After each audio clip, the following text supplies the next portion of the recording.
అదే RTV app వార్తల్ని క్షణాల్లో చదివే అవకాశం ఉంటుంది. ఒక న్యూస్ పేపర్, ఒక టెలివిజన్ ఛానల్ మీ చేతుల్లో ఎప్పుడూ ఉంటాయి. రైతు సంఘాలు ఇచ్చినటువంటి పిలుపు మేరకు ఈరోజు దేశవ్యాప్తంగా ధర్నా కార్యక్రమాలు నిర్వహిస్తున్నాం. అన్ని జిల్లా కలెక్టరేట్ దగ్గర ప్రధానంగా ఏమంటే బీజేపీ ప్రభుత్వం ఎన్నికల ప్రణాళికలో చెప్పారు, మేము గిట్టుబాటు ధర గ్యారెంటీ చేస్తాం రైతులకు, అట్లాగే స్వామినాథన్ సిఫార్సులు అమలు చేస్తామని. వచ్చి 11 సంవత్సరాలు అయిపోయింది, కానీ ఇంతవరకు అమలు చేయడం లేదు, దాని గురించి పట్టించుకోవడం లేదు. అట్లాగే కార్మికులకు వ్యతిరేకంగా చట్టాలన్నింటినీ మార్పు చేసి బానిసల్ని కావిస్తున్నారు, కనీస వేతనాలు ఇవ్వడం లేదు, పని గంటలు పెంచుతున్నారు.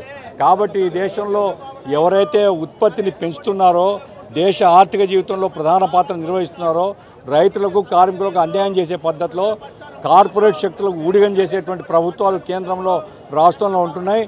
ఈ విధానాలను వ్యతిరేకిస్తూ ఈరోజు దేశవ్యాప్తంగా ఆందోళన నిర్వహిస్తున్నాం. తక్షణం ప్రభుత్వాలు విధానాలు మార్చుకోవాలి, ప్రభుత్వ రంగాన్ని కాపాడాలి, విశాఖ ఉక్కును ప్రైవేటైజ్ కానివ్వకూడదు. అట్లాగే రైతుల హక్కులు కానీ, కష్టజీవుల పేదల హక్కులు కానీ, కార్మికుల యొక్క హక్కులు కానీ రాజ్యాంగబద్ధంగా ఉన్నాయి.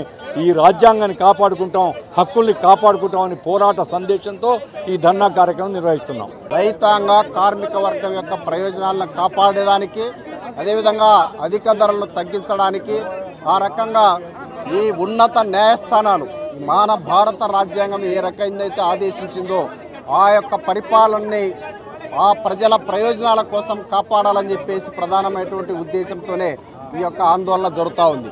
నరేంద్ర మోడీ అదానీ, అంబానీ లాంటి కార్పొరేట్ శక్తులకు ఊడిగం చేస్తూ ఉన్నాడు తప్ప ఈ దేశ సంపదలో దేశానికి అన్నం పెట్టేటువంటి రైతాంగాన్ని కానీ, అదేవిధంగా వారందరికి కూడా దేశ సమాజ అవసరాలు తీరుస్తున్నటువంటి కార్మిక వర్గానికి ఏమాత్రము వారికి అనుకూలమైనటువంటి చట్టాలు లేవు.